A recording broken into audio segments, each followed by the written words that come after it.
नमस्कार, मैं डॉक्टर आशीष होसी डेटा स्ट्रक्चर सीरीज में आपका स्वागत करता हूँ। आज हम अपने दूसरे लेक्चर में ये समझेंगे कि डेटा स्ट्रक्चर होता क्या है, उन पे कौन कौन से ऑपरेशन कैरी आउट किए जाते हैं, टाइम कॉम्प्लेक्सिटी क्या होती है, स्पेस कॉम्प्लेक्सिटी क्या होती है और एल्गोरिथम में सबसे इम्पोर्टेंट चीज क्या होती है।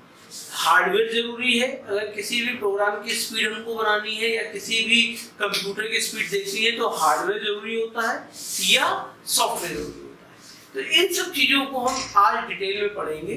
तो सबसे पहले हम अपना जब लेक्चर स्टार्ट करते हैं तो अगर एक कॉमन डेफिनेशन लिख लें तो डेटा स्ट्रक्चर एक तरीका है, एक वे है जिससे कि हम अपने डेटा को एफिशिएंटली अरेंज कर सकते हैं, जिससे कि जब मर्जी आए तो हम अपने डेटा को एक्सट्रैक्ट कर सकें।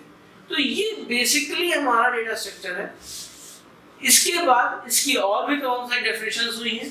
अगर और डेफिनेशंस देखें तो data structure in computer science is a data organization method and storage format that enables a user to store the data and access the data as and when required।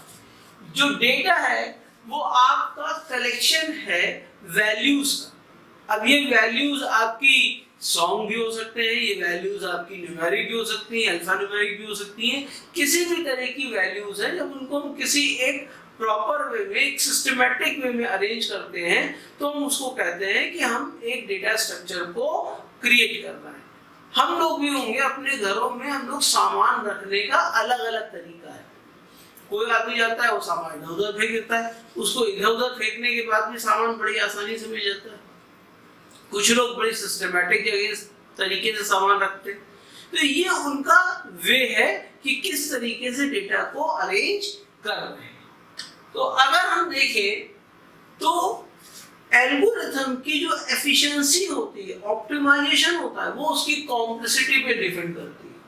और जो complexity है किसी भी algorithm की वो एक function है जिसमें हम एक कैलकुलेट करते हैं कि वो कितने समय में एग्जीक्यूट हो जाता है और कितनी स्पेस उसको रिक्वायर्ड है, कितनी मेमोरी उसको रिक्वायर्ड है। यहाँ स्पेस का मतलब मेमोरी कि कंप्यूटर कितनी रिसोर्सेज को वो कंज्यूम कर रहा है तो एफिशिएंटली एग्जीक्यूट कर रहा है। नॉर्मली देखें तो यहाँ पर दो तरह के रेंजेस होते हैं, दो तरह के फंक्शंस होते हैं जिसके ऊपर हम इसको कैरी आउट करते हैं। अब वो फंक्शंस हमारे क्या होते हैं, अगर देखा जाए तो दो जो मेन कॉम्प्लेक्सिटीज हैं वो दो मेन कॉम्प्लेक्सिटीज हैं, पहली टाइम कॉम्प्लेक्सिटीज और दूसरी स्पेस कॉम्प्लेक्सिटी। यानी पहला एग्जीक्यूशन टाइम, कितना एग्जीक्यूशन टाइम वो लेता है, और दूसरा कि वो कितनी मेमोरी यूटिलाइज कर रहा है, कितनी चीजें यूटिलाइज कर रहा है किसी भी काम को परफॉर्म करने के लिए। तो इस तरीके से हमारे पास दो पैरामीटर हो गए जिसके ऊपर हम एल्गोरिथम की एफिशिएंसी को चेक करते हैं। तो अगर आगे देखें तो हमने इन कॉम्प्लेक्सिटीज को भी एक्सप्लेन किया है। जैसे टाइम कॉम्प्लेक्सिटी क्या है, टाइम कॉम्प्लेक्सिटी इसका मतलब है कि उसका एग्जीक्यूशन टाइम क्या होता है, कितनी जल्दी वो प्रोग्राम एग्जीक्यूट हो जा रहा है, कितनी जल्दी वो वेरिएबल्स को एक्सेस कर पा रहा है। ये सब चीजें आपकी टाइम कॉम्प्लेक्सिटी में आती हैं। अगर देखें तो time complexity is a function describing the amount of time algorithm take in terms of the amount of input of the algorithm. The time can mean the number of memory access performed, the number of comparison, कितने comparison हो रहे हैं, कितने execution हो रहा है, कितने line of code आपका execute हो रहा है। ये सारे parameters आपके time complexities में use होते हैं। जो अगली चीज अगर आप देखोगे तो अगली चीज आपकी आती है space complexity।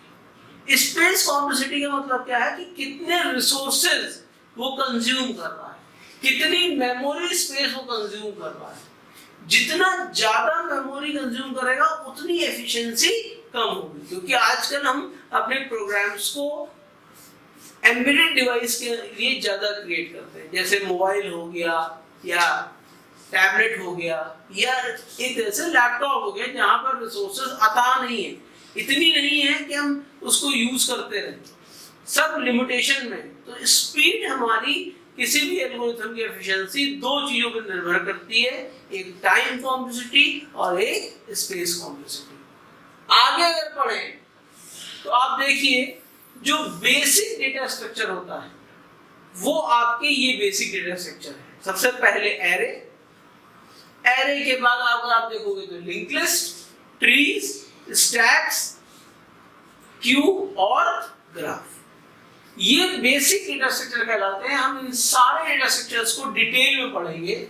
और अगर बेसिक ऑपरेशंस देखे जाएं तो बेसिक ऑपरेशंस हमारे पास जो होते हैं वो होता है ट्राइवर्सल, किसी भी चीज को ट्राइवर्स करना, इंसर्शन यानी किसी भी लोकेशन पर पहुंच के वहां किसी भी वैल्यू को इंसर्ट करना, सॉर्टिंग किसी एक पर्टिकुलर वे में या तो असेंडिंग ऑर्डर या डिसेंडिंग ऑर्डर में उसको अरेंज करना, और दूसरा किसी भी एलिमेंट को ढूंढ करके उसको डिलीट करना। तो ये आज हमने बेसिक ऑपरेशंस और जो बेसिक डेटा स्ट्रक्चर्स से इनको पढ़ लिया है। अगले लेक्चर्स में हम लोग एरे के बारे में पढ़ेंगे। तब तक के लिए थैंक यू।